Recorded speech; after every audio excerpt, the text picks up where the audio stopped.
Potato. Damn it! I was about to say something amazing. You know what? You know what? In honor of Mike, fear not, citizens, for we are here. The Amateur Otaku has arrived to talk more My Hero Academia manga. How is everybody doing out there? This is Brandon Alvarado, the Scarlet Fan, which is definitely not Deku's father. And I'm accompanied by the one and only, the heroic pun himself, Isaac Wolf. What is up, man? Tomato. Cabbage. So, It's good. It's good. I'm yeah, just tired, as per usual. Brussels sprouts. There's a lot of vegetables in this episode, apparently. Cabbage bad kids. So, Oh, that movie is fucking horrible. wow, I didn't know there was a movie. So, the Amateur Otaku You're podcast lucky. is back You're to lucky. cover, oh my God, to cover My Hero Academia. Chapter 356 has finally arrived on Father's Day, no less. But of course, it is not a Father's Day chapter, unlike how I some people mean, thought. I Calm down. mean, So it's a rather father focus considering it's about there's Endeavor. there's there's a little, damn it. So chapter I 356 mean, am I of wrong? always. So No, chapter, I'm not wrong. I'm It's aware. focused on Endeavor and what he is he in this show. He's a father, and what day is it Oh my in God. US right now and a lot of other countries? Father's Day. So even though it wasn't all for one, all father. Yeah, you get what I mean. All It's Father. Did we all just call All for One Odin? Stop exactly, crossing the streams. Does that make but Deku Thor? No, he is not Deku's father. Okay, so Deku is Loki. very possible. Which again would make All for One not his father. So maybe adoptive, but it's a different story. So can we start the episode already, please? I mean, we have started it, pointing out that I was right that it was going to be a father focused episode, It's just not about the oh my father we God. are heavily discussed it last time. So the Amateur Otaku podcast is back to talk about My Hero Academia manga. Chapter 356 has come out regarding the enemy. It picks up right where it left off with the extras, with Jiro, Tsukuyomi, and a weakened Hawks getting the upper hand on All for One. All for One has an internal battle with his quirks and the souls of the quirks that he has taken. We get a lot more information on that. We see Tsukuyomi's new ultimate ability, which, by the way, it's amazing. I love how we can see Jiro and Tsukuyomi as full-fledged heroes at this point, and Hawks just standing behind him is just phenomenal. There's a lot of stuff that happens with All for One. Endeavor enters back into the fray, and we're just going to analyze it to death and get into this. It was a very, very short chapter. It was only 15 pages. A lot of action shots, so not a lot of text, but the text that was there hits hard, especially the new side that we're seeing into Endeavor's psyche and what drives him. And it's very interesting because even though it comes up as a argument of somewhat his low self-esteem with himself, I also kind of see how it's an argument of what makes him a hero, because you can turn that argument that he has internal on his head. Does that make sense? Like what makes him a hero is that he can recognize what makes him weak or what makes him not on par with others. And I don't know. It's kind of like an anti-hero vibe, which is very cool, especially for He's kind of like a Vegeta of this series. yes. No, he's not Vegeta because Bakugo is Vegeta. No, because no, I think it works because Is Vegeta of Generation 1? We put it right, like that. right. This is like Vegeta and Namek, like just leaving Namek, almost an Android Saga, where he's not necessarily, you know what I mean? Because you got to think, Vegeta doesn't really become a heroic Z fighter till he's revived after Majin Buu. You know what I mean? Like he's always like on the fringe, but he becomes more of the heroic Vegeta that we know now after the Majin Buu saga when he goes full on bad again. Because I think that's the one moment where his You ambition. mean Full on Cell Saga? No, like on Majin Buu when he becomes Majin Vegeta, that was like that one point where he got consumed by his ambition, right? And You mean like that? right, and when he came back, when he comes back, that's when he becomes that rival but heroic rival to Goku, as opposed to seeing Goku as an enemy. Like that was that moment where that happened, you know. At least that I can remember with Vegeta's story. So, but I think the Vegeta angle for Endeavor makes sense because the Goku angle, Or should like, I? because you could Or say should I that. say Goku was a Vegeta for Gen 1 because I argue that Bakugo is Vegeta for Gen 2. Could be, yeah. But I like that. I like that relationship, and I like that resemblance because he's that type of character, right? A character that has a lot of darkness inside of him because he's been through a lot of pain, which is what drives like Vegeta at the end of the day. What drove him to be the strongest is the pride and love that he has for his people. You know, and the fact that his people were annihilated and like he's the last remaining, you know what I mean? Like a lot of people will see it as an egotistical pride or whatever, but it makes sense because of the kind of character that he is, right? And his background. Like when you know more of Vegeta's tragic backstory, you kind of like get behind him to the point, not that you support what he's doing, but you kind of understand why he's doing it. And I love that we've seen that arc with Endeavor's character, and we get a lot more into it. Like what I like about Endeavor's character more than anything, I think, is that we think we've seen it all. Like we've seen his suffering, his tears, him feeling guilty, remorse. We've seen him being a dick. Like we've seen everything from Endeavor, and we think that we've seen the whole story. And in this chapter, we find out something that we never knew about. Like, because it was kind of surprising. Did it surprise you? What specific moment are you thinking of? The fact that he sees his inability to be strong as a generational thing that he inherited from his father. The fact that he sees himself as weak as his father was weak, because his father was not able to save that person, because the whole and which in turn makes him weak, and because he doesn't want to be weak like his father, that's why he goes overboard on everything. But at the same time, that same weakness that pushed him to do the horrible things that he did to Toya and to I can't believe I forgot his name. Toya and Are you talking about his other son? yes. Why did I forget his name? We just saw him kick Toya's ass. Who's the one that killed that defeated Dabi? How can Shoto? Oh, thank you. Shoto. Yes, Shoto.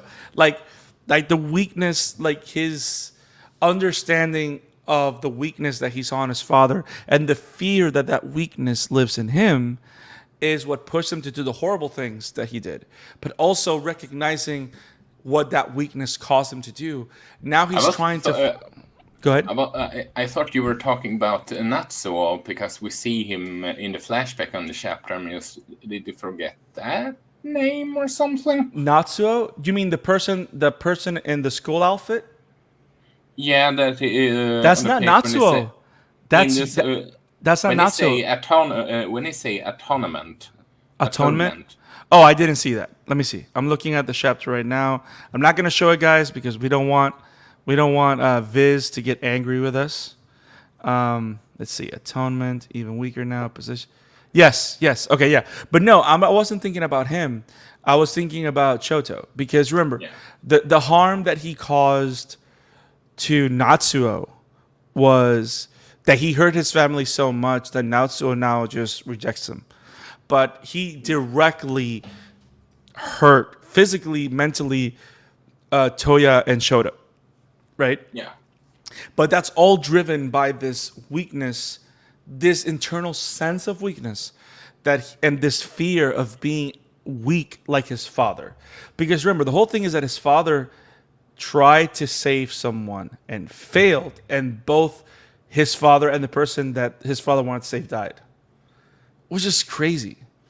And he kind of saw the failure, and he just didn't want to be as a failure as his father. So it's kind of like, and then he's recognizing the weakness, and then that pushed him to do all these things, and like it's been pushing his character to be the best, to try and be the best, even though he can't. It's like this whole internal struggle that Endeavor has had, and it makes him such a more interesting character. Like I thought Endeavor, like I said, I thought we've seen everything, but now we are just presented with yet another layer of Endeavor, right? And what I love about it is that he finally found a way to combat his weakness to be a hero, which now I kind of get the feel that Endeavor might not make it, or he might not be a hero after this because I think he's gonna. I was thoughting that that was going to kill him because him saving Shota and all that just for his quote unquote biggest failure, arguably. yeah. And So but now I think, honestly, I will go on a whim and say that considering how big of a deal they make that All for One's body, his original body that is, right. has become so weakened, I wouldn't be so shocked now since the mask is broken and all that. Yes, although him consuming those spirits uh, of the Kirks stolen was fucking terrifying, and yet again Yeah. another reason of, like I said, Horikoshi do a horror manga after this. But If everybody anyway, was playing the game, Isaac will drink every time Isaac says Horikoshi horror. You should drink now. good I thing think I don't. I think all our fans are like they're just taking shots. But anyway, I wouldn't be so surprised if what I'm trying to say is I wouldn't be so surprised if Endeavor takes down the original body, and then before he dies, he completely takes over Shigaraki. Considering how big of a deal he made about how weaker he had become. I mean, that can definitely happen, and I I mean, cannot.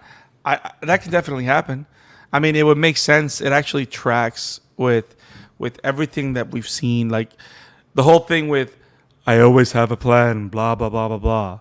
Like I wouldn't be surprised. Like I wouldn't be surprised that he knew that this was one of the ways it could go.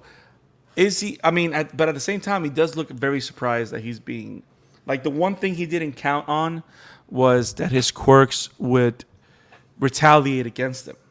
yeah, but the reason I say that I believe he is going to take over Shiggy's body and all that jazz.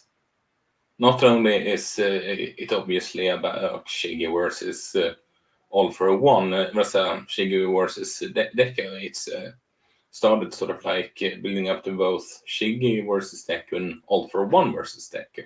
And killing him off now, and all being Shiggy versus that, then you kill off one of the things that you kind of build up rather big, unless he has get some last minute one way use of Star and Stripes Kirk. I don't see how the original body is going to survive, honestly. Well, interestingly enough, remember the Star and Stripes quirk was given to someone else, so All for One doesn't have it anymore. Because remember the whole Who thing. did, Yeah, he who put did it he in a give it? ran. Yeah, he gave it to a random person because it was killing him. Yeah. That's the whole thing. I think that's the whole thing. That's how it ended, if I'm not mistaken. But but the whole thing with All for One, I think you're making a lot of sense, and you're 100% right about the idea that they've been building that it's an All for One Shigaraki against Deku fight, right? Like because if they removed All for One entirely out of the equation, then can you really save Shigaraki, right? Can you really I save will. Tamura? We Which have talked about. You weren't a part of that recordings, but Leo and I and Mike have often talked about the potential of him taking over the body, and the way he dies is sort of like Shigi takes back his body and takes him down with him, sort of like a Darth Vader kind of scenario. Because let's face it, yeah, you can't save him, as in allow him to survive, even putting him in prison. right, Shigi needs to die, because that, and saving him from as a allowing him to just go out on his own is a way to saving him, I would argue. correct. Yeah, yeah, that would make perfect sense. That would make perfect sense. So what I was gonna say, also, it makes me think like, what if something crazy happens, right? And what if as Endeavor is trying to destroy what's left of All for One, because All for One is definitely weakened. And by the way, I love the fact that they explain how he can see and hear things without eyes and ears, kind of. I found that very interesting that they went out of their way to explain all that. That he's been doing it with the sensory quirks that he's acquired, which I think is beautiful, but also beautiful in terms of the explanation and how in depth Horikoshi has always been detail oriented, but it also makes me think about. Um, it makes me think about how weak he is in terms of he's been using synthetic quirks, and his original quirk he's using a replica of it, and how copies of quirks are not as strong as original quirks, and that's why he's weakened also. So he's kind of like going through the regression that All for Might was going through after he gave his powers to Deku. Does that make sense? So that same thing is happening to All for One. So that was pretty fascinating. But I have a theory for you. Are you ready? Go on. So Endeavor is super weakened, and towards the end of it, I don't know if you notice, I think he officially loses his arm because one of those big spikes. Because you know that after Tsukuyomi's super move, Ragnarok, hits him, or Fleeting Bend or whatever, All for One is like falling to the ground, and suddenly he does like this weird spikes of death kind of thing that kind of looks like Dark Side's Omega Beams. Yeah. So and as that hurts everybody, which by the way, they kind of hinted that Hawks is gonna die, or he's gonna be fatally wounded because of that attack. Because of the way that you see Hawks, they're kind of teasing that they're not seeing him dead, but that they're kind of teasing that he's mortally wounded, because number one, you see him taking the hit for Tsukuyomi, and you kind of get like a panel where he's kind of like saying goodbye. Did you catch that? Like they kind of give you like you know what I mean? Like he's about to just fall and die or whatever. So I'm kind of scared for Hawks right now because they do kind of show that. or tease that, and I hope it doesn't happen. But when Endeavor's like fighting, you kind of see one of those spikes go through his delicious and tasty right arm. But literally, like, it pierces his arm on the elbow, so it makes me think that he's going to lose that arm. But here's my theory. You ready? Go on. What if, as Endeavor is punching All for One in that final attempt to completely finish him off, Endeavor pulls a Iron Man Infinity Stone and he takes over Endeavor's body? I hope not.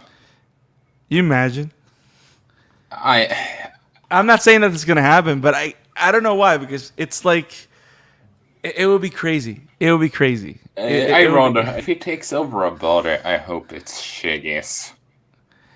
I mean, but that's the thing. That's happening anyway. That's what we expect to happen. But I don't know. I just thought about that. Like he kind of like All for One. It's kind of like finding ways to stay alive no matter what. I rather have All for One being Deku's dad than that happening.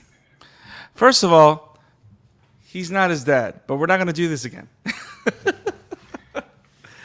I was semi-serious, semi-joking when I did that comment about it, and I'm not that hot on that idea either. But if I had to choose between that and him taking over Endeavor's body, sign me up of him being his dad instead. That's what I'm saying. Fair enough. I don't know. I just thought about that. It would be crazy if it happens. But yeah, it's.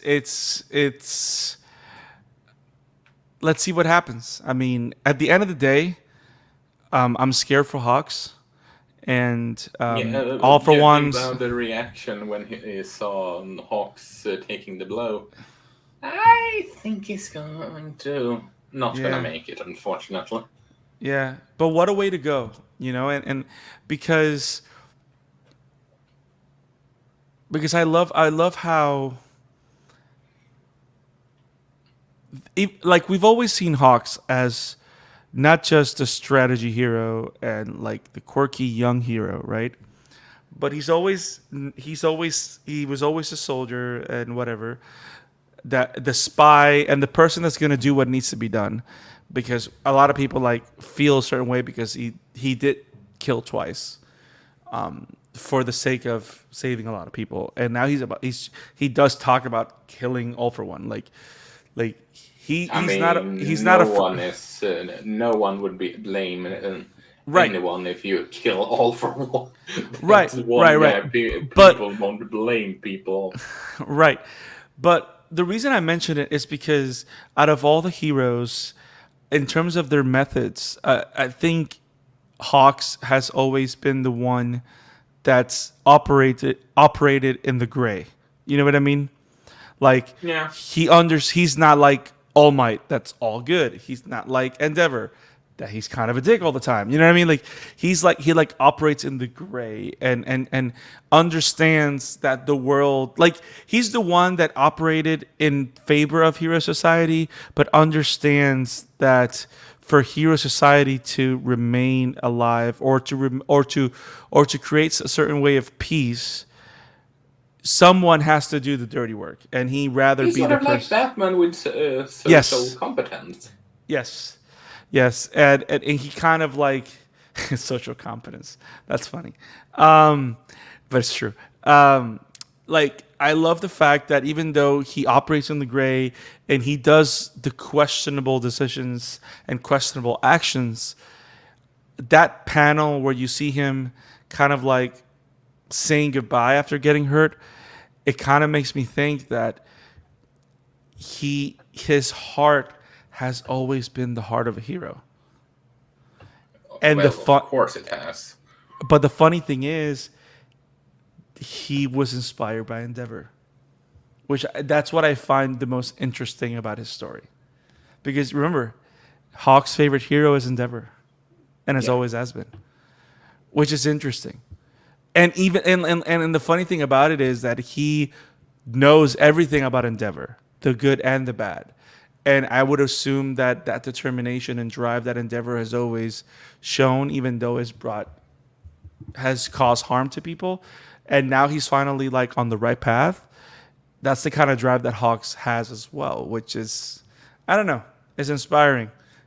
But the fact that both of these two characters will probably not make it out of this battle is just kind of traumatizing, and I can't wait for next week's chapter. Which, by the way, we're not going on break. We're getting a chapter next week.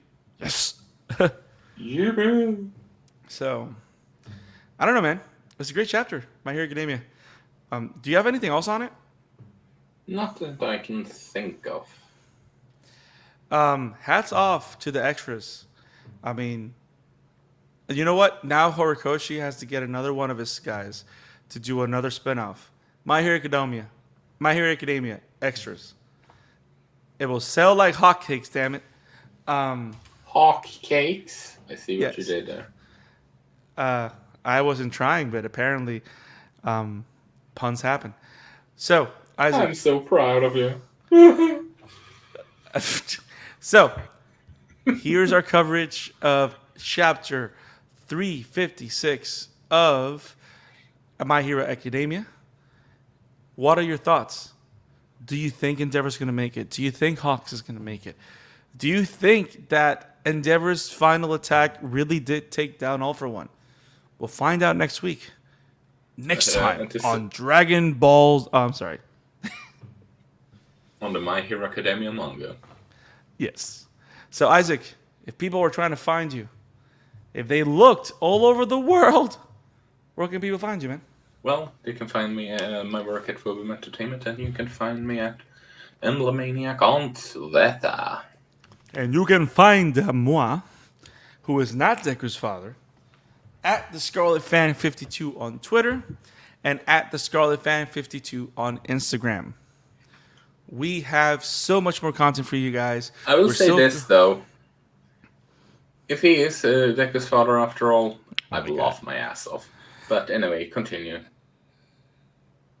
If you love what we do at the Amateur Otaku Podcast, make sure you subscribe to our YouTube channel, click on the bell for notifications, click on that like button, and make sure you follow us so you don't miss any episodes, any manga coverage. We do My Hero Academia, Doran, Kaiju number 8, Spy Family, yada, yada, yada. We do a lot of great stuff every single week.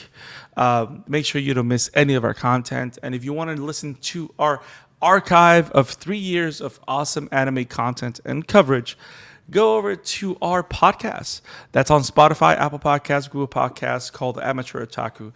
And follow us on Twitter at Amateur Otaku Pod. Talk to us. Tell us what you think.